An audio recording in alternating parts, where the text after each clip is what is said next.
Raven Watch 2020. Dun dun. Good day, everybody. It is Calxiyn and Hunter here. If you guys enjoy this video, you should subscribe for more RWBY videos. And today, as you guys can tell by the opening and the title, we are going to be talking about Raven and Tai Yang.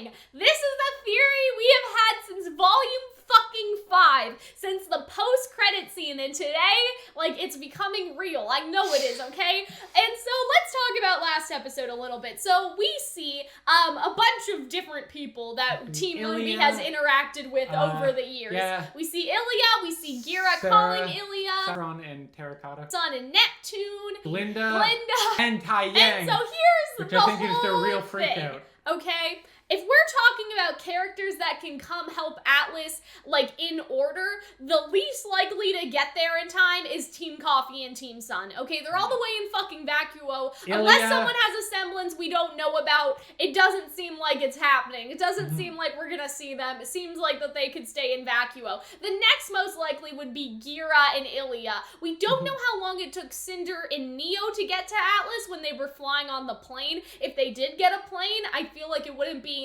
that long necessarily. Do you guys remember, like, the White Fang came in on a bunch of planes?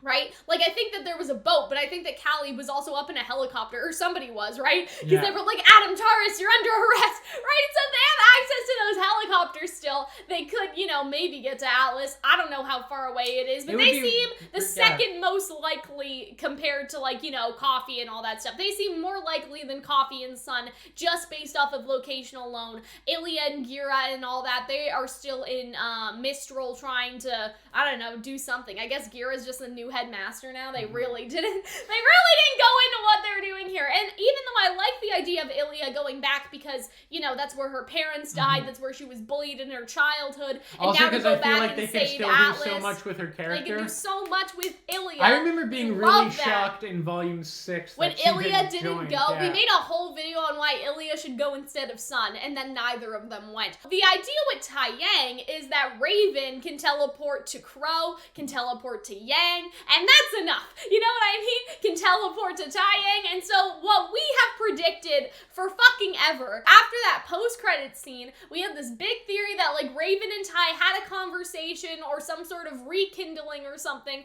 and you guys are like, no, she just flew away, she doesn't give a fuck about him. But that post-credit scene could still come back into play. What if after the newscast, right, like, Raven's like, rah, and then she goes to see Tai, and she's like, yeah, Tai, did you see that? And Tai's like, yeah, we should go help our kids. And they're like, because that was our whole theory, is that eventually, right, Tai Yang and Raven would come to Atlas and come save Atlas. Like, we were really pushing that in volume 7. It's like Tai and Raven are gonna show up any fucking minute and they're gonna come to save the day. But it didn't really make sense for them to, because they didn't know, okay? But now they fucking know. There is no excuse. And so I feel like that Raven, if she's not in the shower or something like that, and we just didn't see her because she was busy, right? You know what I'm saying? I feel like that she will come over to Tai Yang, they'll have, like, a little conversation, and then they'll both go to Atlas to, like, save them kids. It'd be hilarious. It'd be hilarious if they teleport to Crow and Crow's just in jail and they're just like, oh, and they both like just that look like, how am I not surprised? Yeah, and so here you are. Right?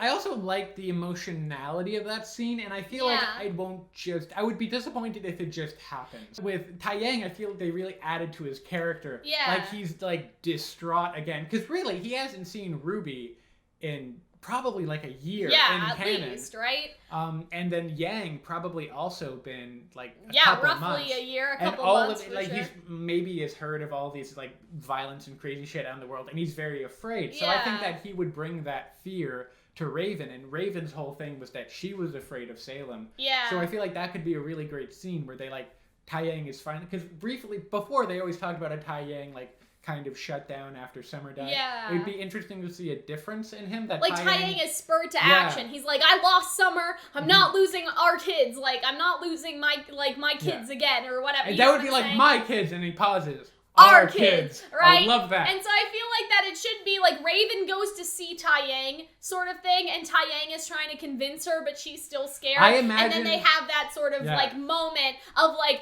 we already lost Summer. Like, are we gonna stand here and lose our kids? And they're like, no. And then they go and help. But with the Crow situation. I think that would do a lot for his development too if they teleport to Crow. And here's why, particularly. And so there was a cut dialogue yes, I saw that this. Eddie posted on Twitter, and it was Robin saying, hey, it's your turn to talk about your team, Beacon, right? And Crow was like, that's out of bounds, right? And so obviously, you know, even without that cut dialogue, right, I'm gonna pretend that it's canon, but you know what, whatever. But like, in terms of that cut dialogue, and then what we see, what sort of follows, that, you know, everyone has sort of gone away from Crow, he's never been able to be around anyone normally, all that stuff. He basically lost his team. Like, his team disbanded in a lot of ways, right? So for, you know, the portal to open and Taiyang and Raven to walk through and for him to see that it's Team Stark rides again and that they're coming to help him and they didn't forget about him, like, I would literally cry. Would be good. They'd be like, hey, buddy, like, what's going on? I feel like there's good dialogue opportunities between like people who used to be really close but separated a bit, so it's a little bit awkward. I like the idea of, but when Taiyang's trying to find Raven, he walks outside and he sees a black bird and he's like, God damn it, Raven, you help me. And then Raven's behind him like, Taiyang, that's just a bird. This is a bird, Taiyang. Want to have a conversation? Right. I love the potentiality for a good, I don't know why I think like these three deeply broken people are going to be such great comedic fodder.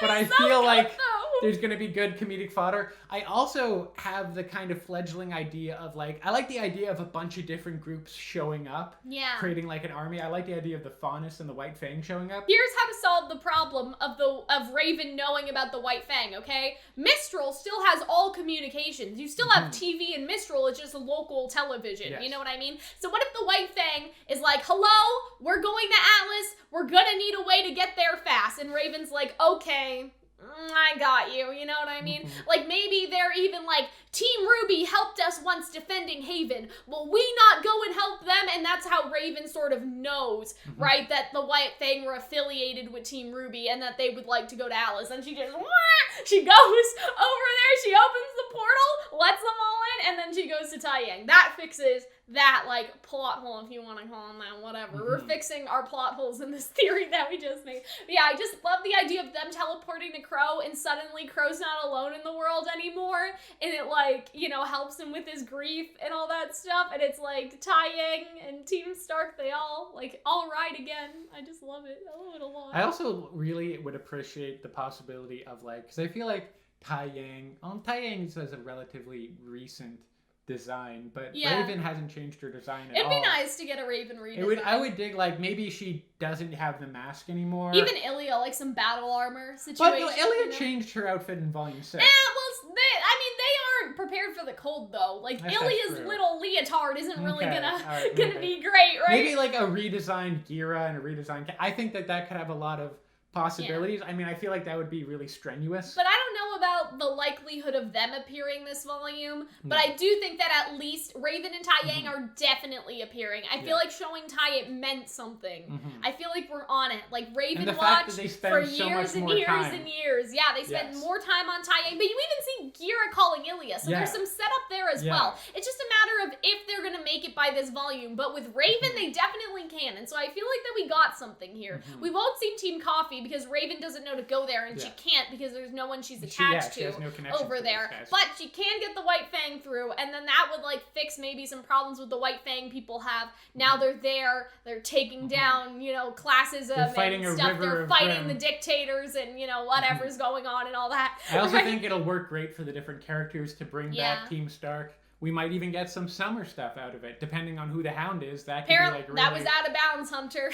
Oh, I don't know. Crow said it was out of bounds, but yeah. This is a really solid theory. This is like the most solid theory. That could be the Chapter 7 cliffhanger, right? That's the big thing they could leave us on is like Tai and Raven or the White Fang or whoever, but at least Tai and Raven being like, oh, like, hi, little brother, or whatever Raven says to Crow. I don't know what she says. It's been a minute since I rewatched Volume 5. They open the portal, and Taiyang having the same sense of humor as Yang, okay? Raven and Taiyang walk in, okay? They see that Crow's in prison, and Tai's like, yeah, a couple of jailbirds, am I right?